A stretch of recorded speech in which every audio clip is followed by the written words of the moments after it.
7 साल बाद तलाकशुदा आर्मी मेजर पत्नी पहुंची पति की झोपड़ी। सच जानकर पूरा गांव सन्न रह गया। दोस्तों, यह कहानी है राजस्थान के जयपुर से करीब 40 किमी दूर बसे बसंतपुर गांव की। दोपहर का वक्त था। गांव की कच्ची सड़क पर अचानक धूल उड़ने लगी। एक सरकारी हरी जीप गांव के बीच आकर रुकी। नंबर प्लेट सरकारी थी और गाड़ी रुकते ही ड्राइवर सीधा होकर बैठ गया। गांव वाले समझ गए यह कोई आम गाड़ी नहीं है। गाड़ी का दरवाजा खुला और जैसे ही वह औरत बाहर उतरी, पूरा गांव बिना बोले खामोश हो गया। आर्मी की हरी वर्दी, कंधों पर सितारे, कमर पर बेल्ट, चेहरे पर वही शक्ति, वही अफसर वाला रुतबा। यही थी नैरा, इलाके की चर्चित आर्मी मेजर। कोई सायरन नहीं था, लेकिन उसकी मौजूदगी ही काफी थी। ड्राइवर ने धीरे से पूछा, मैडम यहीं? नैरा की नजर सामने पड़ी एक फूस की दीवारों वाली झोपड़ी पर। उसने बस सिर हिलाया। हाँ। गांव की औरतें दरवाजों के पीछे से देखने लगीं। बुजुर्ग चुपचाप खड़े हो गए, बच्चे सहम गए। आर्मी मेजर गांव में आई थी, लेकिन किसी ऑपरेशन के लिए नहीं। वह उस झोपड़ी की तरफ बढ़ी जहां 7 साल पहले एक रिश्ता टूटकर बिखर गया था। झोपड़ी के अंदर था आरव, वो आदमी जो कभी उसका पति था। नैरा दरवाजे के सामने आकर रुक गई। वर्दी में खड़ी थी, पूरा रुतबा साथ था, लेकिन हाथ दरवाजे पर उठ नहीं पाया, क्योंकि आज वह किसी दुश्मन के सामने नहीं थी। आज वह अपने ही अतीत के सामने खड़ी थी। दरवाजे के सामने खड़ी नैरा की आंखों के सामने अचानक 7 साल पीछे की तस्वीरें घूमने लगी। 7 साल पहले यही बसंतपुर गांव था, लेकिन तब नैरा के पैरों में यह आर्मी जूते नहीं थे। तब उसके कंधों पर सितारे नहीं और चेहरे पर यह सख्ती भी नहीं थी। तब उसके हाथों में किताबें होती थीं और आंखों में सपने। नैरा गांव की उन लड़कियों में से नहीं थी जो किस्मत को चुपचाप मान लेती है। वह सवाल करती थी, वह आगे बढ़ना चाहती थी। आरव को उसने पहली बार नदी के पास देखा था। वो चुपचाप जाल समेट रहा था और नैरा उसे देर तक देखती रही थी। आरव ज्यादा बोलता नहीं था, लेकिन जब बोलता तो सीधे दिल तक बात पहुंचती थी। धीरे धीरे बातें हुई। नैरा ने अपने सपनों के बारे में बताया, आरव ने अपने हालात के बारे में। नैरा बोली थी, मैं आर्मी अफसर बनना चाहती हूँ। आरव ने बिना हंसे बिना टोके कहा था, बन जाओ। बस यही बात नैरा को अलग लगी थी। ना सवाल ना शक, बस भरोसा। शादी हुई तो गांव वालों ने कहा लड़की आगे निकल जाएगी। आरव ने किसी से कुछ नहीं कहा, नैरा ने भी नहीं। छोटा सा घर था, फूस की दीवारें, एक चारपाई और एक कोने में किताबों का ढेर। नैरा रात रात भर पढ़ती रहती। आरव पास बैठा रहता, कभी लालटेन ठीक करता, कभी पानी रख देता। वो कभी नहीं बोला। नैरा के लिए समय नहीं है। जब पहली बार परीक्षा में नैरा फेल हुई, वो पूरी रात रोती रही। आरव ने कोई भाषण नहीं दिया, बस सुबह कहा, आज खेत में ज्यादा काम है, शाम को पढ़ लेना। नैरा समझ गई थी वह उसे कमजोर नहीं बनने देगा। दूसरी बार भी नहीं हुआ। गांव वालों ने ताने मारे। आरव ने सब सुना और चुप रहा। तीसरी बार जब रिजल्ट आया और नैरा का नाम लिस्ट में था, तो आरव देर तक उस कागज को देखता रहा। उसने धीरे से कहा था, अब तुम अफसर हो गई। उस दिन उसकी आवाज में गर्व था, डर नहीं। पोस्टिंग के बाद सब बदलने लगा। शहर, बड़ा घर, नई दुनिया। शुरुआत में नैरा वैसी ही थी। आरव को अपने साथ रखती थी, उसकी इज्जत करती थी। लेकिन जैसे जैसे वर्दी का वजन बढ़ा, रिश्ते हल्के होते चले गए। ऑफिस की बातें घर तक आने लगी। मीटिंग्स, कॉल्स, फाइलें। आरव वही था, लेकिन अब वह पृष्ठभूमि बनता जा रहा था। एक दिन नैरा ने कहा, तुम यह गांव वाले कपड़े मत पहना करो। आरव ने कुछ नहीं कहा। दूसरे दिन बोली, मेरे सीनियर लोग आते हैं, थोड़ा संभल कर रहा करो। आरव ने सिर हिला दिया। धीरे धीरे नैरा की झुंझलाहट बढ़ने लगी। आरव की खामोशी उसे चुभने लगी। उसे लगने लगा कि आरव उसकी तरक्की में फिट नहीं बैठता। एक शाम जब नैरा किसी ऑफिशियल डिनर से लौटी, आरव ने बस इतना कहा, तुम बहुत बदल गई हो। नैरा ने वर्दी उतारते हुए कहा, बदलना पड़ता है, हर कोई तुम्हारी तरह नहीं रह सकता। यह पहला मौका था जब आरव ने बात आगे बढ़ाई। तो क्या मैं तुम्हें शर्मिंदा करता हूं? नैरा ने बिना सोचे कहा, हाँ। वह एक शब्द आरव को अंदर तक काट गया। उस रात आरव ने खाना नहीं खाया। नैरा ने नोटिस नहीं किया। फिर झगड़े आम हो गए। नैरा को लगता आरव उसे रोक रहा है, आरव को लगता वह खुद को खो रहा है। एक दिन नैरा ने साफ कह दिया, मैं इस रिश्ते को ढो नहीं सकती। आरव देर तक चुप रहा, फिर बोला, तो छोड़ दो। उस आवाज में गुस्सा नहीं था, थकान थी। तलाक हुआ, कागजों पर, बिना रोना धोना, बिना समझौते। नैरा ने सोचा, उसने सही किया। आरव गांव लौट आया बिना किसी शिकायत के, और अब नैरा फिर उसी झोपड़ी के सामने खड़ी थी, हरी वर्दी में, सरकारी जीप के साथ, पूरा रुतबा लेकर, लेकिन अंदर कहीं कुछ कांप रहा था। उसने दरवाजे पर दस्तक दी। अंदर से धीमी सी आवाज आई, आ रहा हूं। दरवाजा खुला। आरव सामने खड़ा था, वही आदमी, लेकिन बिल्कुल अलग, थोड़ा कमजोर, थोड़ा पतला, आंखों में एक अजीब सी शांति। उसने नैरा को देखा, वर्दी देखी, सितारे देखे, फिर बस इतना कहा, आ गई ना। उसमें शिकायत नहीं थी, न हैरानी, न वो सवाल जो 7 साल बाद मिलने पर पूछा जाता है। नैरा एक पल को वहीं ठिठक गई। उसे लगा था आरव उसे देखकर चौंकेगा, शायद नाराज होगा, या कम से कम पूछेगा कि वो क्यों आई है। लेकिन आरव ऐसे खड़ा था जैसे वो रोज उसे इसी तरह देखते रहने का आदी हो। झोपड़ी के अंदर से हल्की सी धूप छन कर आ रही थी। मिट्टी का फर्श, एक कोने में पुरानी चारपाई और दीवार से टिकी एक टूटी सी कुर्सी। नैरा ने चारों तरफ नजर घुमाई, यह वही झोपड़ी थी, लेकिन अब और भी सिमटी हुई लग रही थी। बैठिए, आरव ने कुर्सी की तरफ इशारा किया। नैरा पहली बार हिचकिचाई। आर्मी मेजर होते हुए भी आज उसे बैठने में संकोच हो रहा था। वो कुर्सी पर बैठी। आरव चारपाई के किनारे बैठ गया। बीच में एक अजीब सी खामोशी थी, ऐसी खामोशी जिसमें शब्द नहीं, यादें बोलती हैं। झोपड़ी के बाहर धीरे धीरे लोग इकट्ठा होने लगे थे। कोई खुलकर नहीं देख रहा था, सब दूर से झांक रहे थे। गांव वालों को खबर फैल चुकी थी, आरव की झोपड़ी पर आर्मी मैडम आई है। लेकिन हैरानी की बात यह थी कि कोई उत्साह नहीं था, कोई शोर नहीं था, बस चुप्पी थी। नैरा ने महसूस किया, यह चुप्पी सामान्य नहीं है। उसने धीरे से पूछा, सब ठीक है ना? आरव ने उसकी तरफ देखा, फिर बाहर झांक कर बोला, गांव अब ज्यादा बोलता नहीं है। नैरा समझ नहीं पाई। आरव उठा, मटके से पानी निकाला, एक स्टील के गिलास में भरकर नैरा की तरफ बढ़ा दिया। नैरा ने गिलास पकड़ते वक्त उसके हाथों को देखा। वो हाथ जो कभी उसके लिए खेत में मेहनत करते थे, अब और भी खुरदुरे हो चुके थे। उसने पानी पिया, गला सूख रहा था। तुम, नैरा ने बात शुरू करनी चाहिए, फिर रुक गई। आरव ने उसकी बात पूरी नहीं करवाई। आप यहाँ क्यों आई हैं? पहली बार उसने तुम की जगह आप कहा। ये शब्द नैरा को अंदर तक चुभ गया। वो फिर रुकी। आर्मी मेजर के पास हर सवाल का जवाब होता है, लेकिन आज उसके पास अपने आने की वजह का जवाब नहीं था। आरव ने बिना दबाव डाले कहा, कोई जरूरी काम हो तो बोलिए। नैरा ने महसूस किया, आरव बदल गया है। वह झुका हुआ नहीं था, टूटा हुआ नहीं था, बस अलग था। बाहर खड़ी शारदा देवी आगे बढ़ी, गांव की सबसे पुरानी औरत जो सब जानती थी। उन्होंने नैरा की वर्दी को देखा, फिर उसकी आंखों में झांक कर कहा, मैडम अंदर जगह कम है, बात बाहर कर लो तो अच्छा रहेगा। नैरा बाहर आई।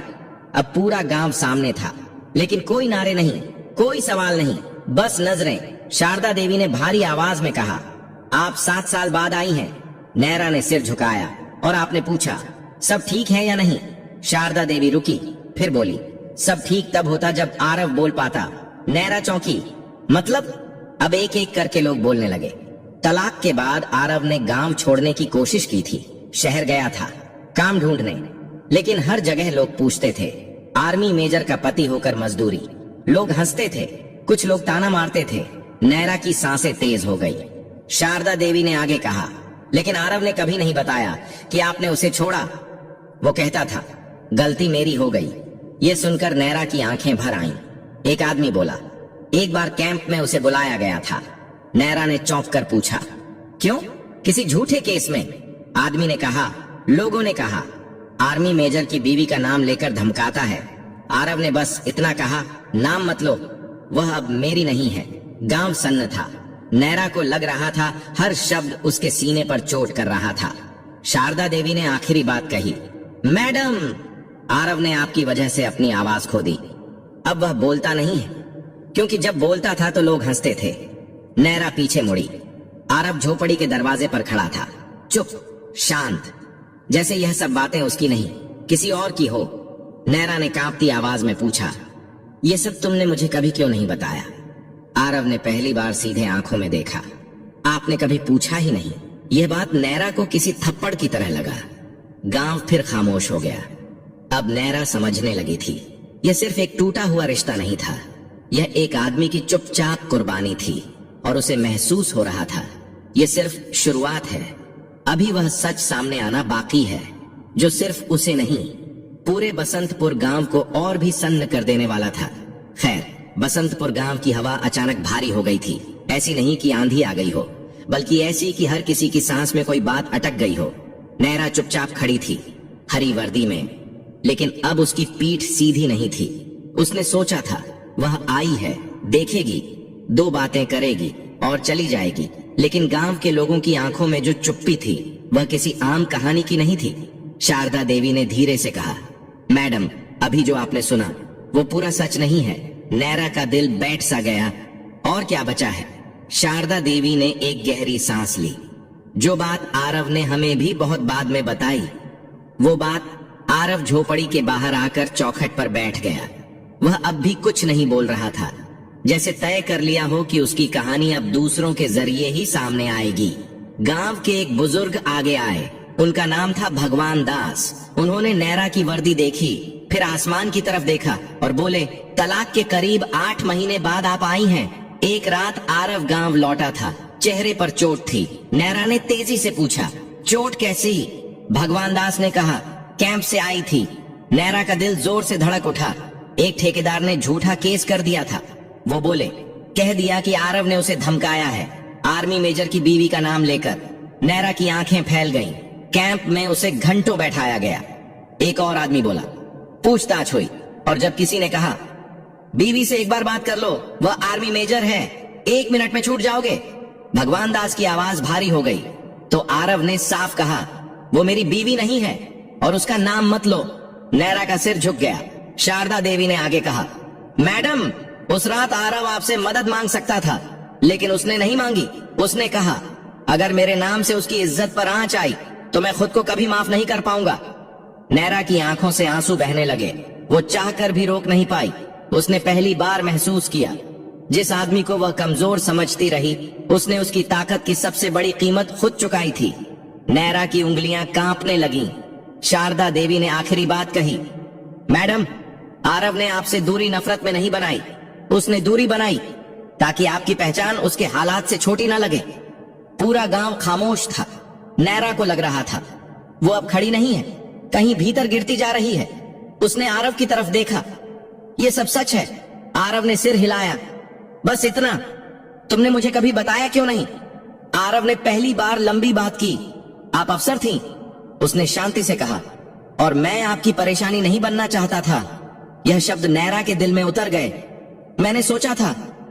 आरव बोला, आप ऊपर जा रही हैं, मैं नीचे रहकर आपका नाम साफ रख लूं।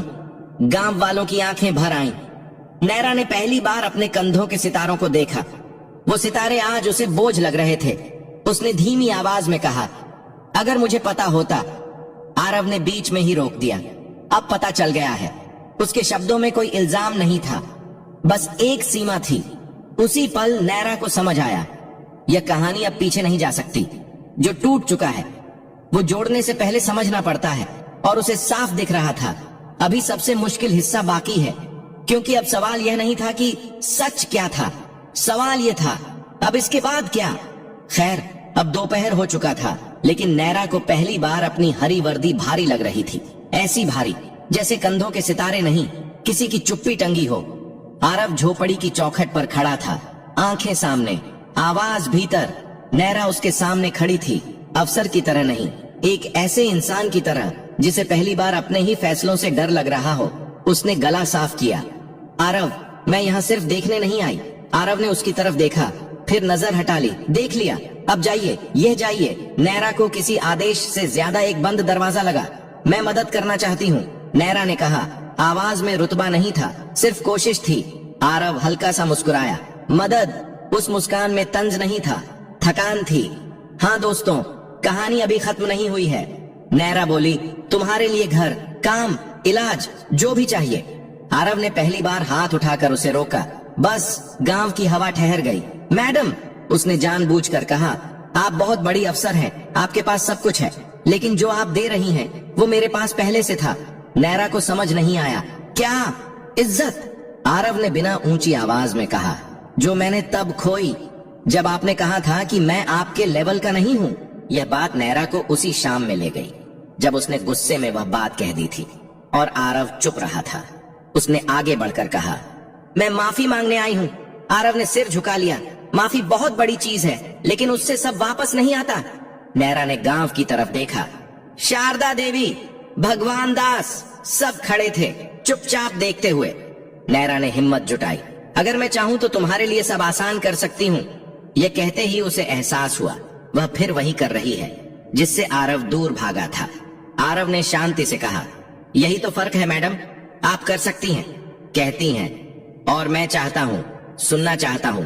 नैरा की आंखें भर आईं। मैं चाहती हूं कि तुम ठीक रहो। आरव ने उसकी तरफ देखा, सीधे, लंबी नजर। मैं ठीक हूं, उसने कहा। आपको बस यह समझने में देर हो गई। नैरा ने जेब से एक कागज निकाला। सरकारी लेटर हेड, ये देखो, उसने कहा। तुम्हारे लिए शहर में काम। आरव ने कागज देखा तक नहीं। क्यों? नैरा की आवाज टूट गई। क्योंकि, आरव बोला, मैं अब किसी का एहसान लेकर अपने आप से दोबारा इनकार नहीं करना चाहता। यह कहते हुए उसकी आवाज पहली बार थोड़ी भारी हुई। जब मैंने आपसे कुछ नहीं मांगा तब आप अफसर बनकर चली गई। अब जब आप अफसर बनकर लौटी हैं तो मैं कैसे मांग लूं? गांव में कोई खुसर फुसर नहीं थी। हर कोई सुन रहा था, समझ रहा था।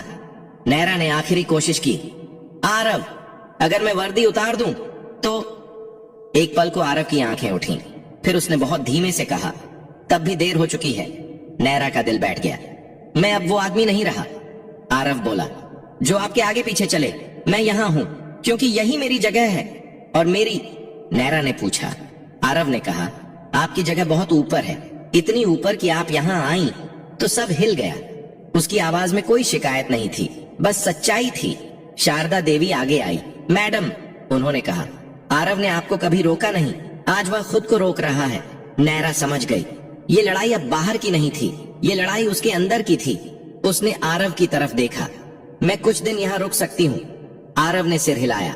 गांव मेहमानों के लिए खुला है, लेकिन झोपड़ी नहीं। ये बात नैरा को किसी फैसले से ज्यादा एक हद तक लगी। शाम होने लगी। सरकारी जीप वहीं खड़ी थी। ड्राइवर दूर खड़ा इंतजार कर रहा था। नैरा ने एक कदम पीछे लिया, फिर दूसरा। आरव चौखट पर खड़ा रहा, ना उसे रोका, ना देखा। नैरा ने आखिरी बार कहा, अगर कभी जरूरत पड़े। आरव ने उसकी बात पूरी नहीं होने दी। जरूरत पड़ती है तो आदमी खुद उठ खड़ा होता है। नैरा की आंखों से आंसू बह निकले। वो पलट गई। गांव अब भी चुप था, लेकिन इस बार वह चुप्पी सम्मान की थी। जीप में बैठते हुए नैरा ने महसूस किया, आज उसने किसी ऑपरेशन में हार नहीं मानी, लेकिन जिंदगी में पहली बार हार स्वीकार की है। और उसे यह भी समझ आ गया, अभी कहानी खत्म नहीं हुई, क्योंकि कुछ फैसले तुरंत असर नहीं दिखाते, वह जिंदगी भर चुभते हैं। सरकारी जीप गांव से निकलने लगी। ड्राइवर ने साइड मिरर में देखा। मैडम! नैरा ने कोई जवाब नहीं दिया। वो खिड़की से बाहर देख रही थी। गांव पीछे छूट रहा था, लेकिन झोपड़ी उसकी आंखों के सामने से हट नहीं रही थी। वही झोपड़ी, वही चौखट, और उस पर खड़ा एक आदमी जो कभी उसकी जिंदगी था और अब उसकी सबसे बड़ी हार। आरव वहीं खड़ा रहा। उसने जीप को जाते हुए नहीं देखा। वो जानता था, अगर देख लिया तो शायद वह फैसला डगमगा जाए जो उसने बड़ी मुश्किल से लिया था। उसने अपने अंदर बहुत बार पूछा था, क्या मैं गलत कर रहा हूं? लेकिन हर बार जवाब एक ही आया, गलत तब था जब मैं चुपचाप खुद को छोटा मानता रहा। आज पहली बार उसने खुद को छोटा नहीं होने दिया। गांव में कोई जश्न नहीं था, कोई चर्चा नहीं थी, बस एक अजीब सी शांति थी। शारदा देवी ने आरव के पास आकर कहा, बेटा तूने सही किया। आरव ने सिर झुका लिया। शारदा देवी, सही गलत नहीं पता, बस इतना पता है, अगर आज झुक गया तो खुद को कभी नहीं देख पाऊंगा। भगवान दास ने कहा, आज तू गरीब रहा लेकिन छोटा नहीं रहा। आरव ने कुछ नहीं कहा। वह झोपड़ी के अंदर चला गया, चारपाई पर बैठा, दीवार की तरफ देखा। वो दीवार जिस पर कभी नैरा के सपने टंगे थे, अब वहां सिर्फ सन्नाटा था। लेकिन यह सन्नाटा कमजोरी का नहीं था, यह सन्नाटा आत्मसम्मान का था। उधर जीप शहर की तरफ बढ़ रही थी। नैरा अब आर्मी मेजर नहीं लग रही थी, वह बस एक ऐसी औरत लग रही थी जिसके पास सब कुछ है, सिवाय उस इंसान के जिसने उसे सब कुछ बनने दिया था। ड्राइवर ने हिम्मत करके पूछा, मैडम, सीधे गेस्ट हाउस। नैरा ने सिर हिलाया। हाँ, लेकिन उसकी आवाज में वह सख्ती नहीं थी जिससे लोग डर जाते थे। रात हो गई। नैरा गेस्ट हाउस के कमरे में बैठी थी। वर्दी कुर्सी पर टंगी थी। सितारे हल्की रोशनी में चमक रहे थे। वह देर तक उन्हें देखती रही। उसे याद आया जब आरव ने कहा था, अब देर हो चुकी है, मैं फिर से खुद से इनकार नहीं कर सकता। यह बात उसके लिए सजा बन चुका था। ऐसी सजा जिसमें कोई जेल नहीं थी, लेकिन हर रात कैद थी। अगले दिन ऑफिस में सब कुछ सामान्य था। फाइलें, मीटिंग्स, सलाम। एक जूनियर अफसर ने कहा, मैडम कल का इंस्पेक्शन बहुत सख्त था। नैरा ने सिर हिलाया। ठीक है, सब कुछ वही था, लेकिन कुछ भी पहले जैसा नहीं था। अब जब कोई उसे मैडम कहता तो उसे आरव का आप याद आ जाता। अब जब कोई उसके फैसले की तारीफ करता तो उसे वह दिन याद आता जब उसने एक इंसान को अपने लेवल का नहीं समझा था। महीने बीत गए। नैरा का ट्रांसफर हो गया। नई जगह, नई जिम्मेदारी, पद बढ़ा, नाम और बड़ा हुआ, लेकिन रातें और लंबी हो गईं। हर बार जब वह शीशे में खुद को देखती, उसे वर्दी नहीं दिखती थी, उसे वह औरत दिखती थी जो अगर समय पर रुक जाती तो शायद आज अकेली ना होती। और आरव वहीं रहा, झोपड़ी वहीं, काम वही, जिंदगी साधारण। लेकिन गांव में अब लोग उसे सिर झुकाकर देखते थे।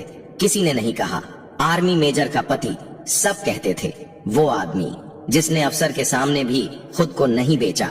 आरव ने कभी नैरा की मदद नहीं ली, कभी उसके नाम का सहारा नहीं लिया। वो जानता था अगर इज्जत उधार की हो तो आत्मा कर्ज में चली जाती है। एक दिन गांव में खबर आई, मैडम ने बड़ा ऑपरेशन किया है। लोग बोले बहुत बड़ी अफसर है। आरव ने सुना, चुप रहा। उसने कभी बद्दुआ नहीं दी, कभी शिकायत नहीं की। उसके लिए नैरा अब एक बीता हुआ समय था जिससे सीख मिली थी, लेकिन जिसे दोबारा पढ़ना जरूरी नहीं था। कई साल बाद नैरा एक कॉन्फ्रेंस में थी। स्टेज पर बैठी, तालियां बज रही थीं, लेकिन अचानक उसे लगा जैसे वह तालियां उसके लिए नहीं, उस फैसले के लिए बज रही हैं जो उसने कभी लिया ही नहीं। उसने आंखें बंद कर ली और पहली बार खुले मंच पर नहीं, खुद के अंदर वो टूट गई। दोस्तों, एक आदमी ने अपना आत्मसम्मान बचा लिया और एक औरत ने पद, प्रतिष्ठा, ताकत, सब कुछ बचा लिया, लेकिन जिंदगी भर की एक ऐसी चुभन ले ली जो हर सलाम, हर तालियों के बीच उसे याद दिलाती रही। कुछ रिश्ते देर से समझे जाएं तो माफी भी हार बन जाती है, और यही वजह थी कि उस दिन बसंतपुर गांव सन्न नहीं हुआ था, वो इतिहास बन गया था। अब सवाल आपसे है, अगर आप आरव की जगह होते तो क्या आत्मसम्मान के लिए वही फैसला लेते या फिर माफ करके रिश्ता दोबारा जोड़ने की कोशिश करते? और एक बात ईमानदारी से बताइए, क्या किसी इंसान को तब छोड़ देना सही है जब वह आपके सबसे बुरे वक्त में आपके साथ रहा हो, या फिर पद, पहचान और हालात सच में रिश्तों से बड़े हो जाते हैं? कमेंट में सिर्फ जवाब मत लिखिए, अपने दिल की सच्ची बात दिल से लिखिए। अगर यह कहानी आपके दिल को छू गई हो तो वीडियो को लाइक कीजिए, शेयर कीजिए, और ऐसे ही सच्चे, गहरे और दिल को झकझोर देने वाले कहानियों के लिए चैनल डार्क स्पायर स्टोरीज दृष्टि को सब्सक्राइब करना मत भूलिए। मिलते हैं अगली कहानी में, जहां फिर एक फैसला, एक खामोशी और एक सच आपका इंतजार करेगा।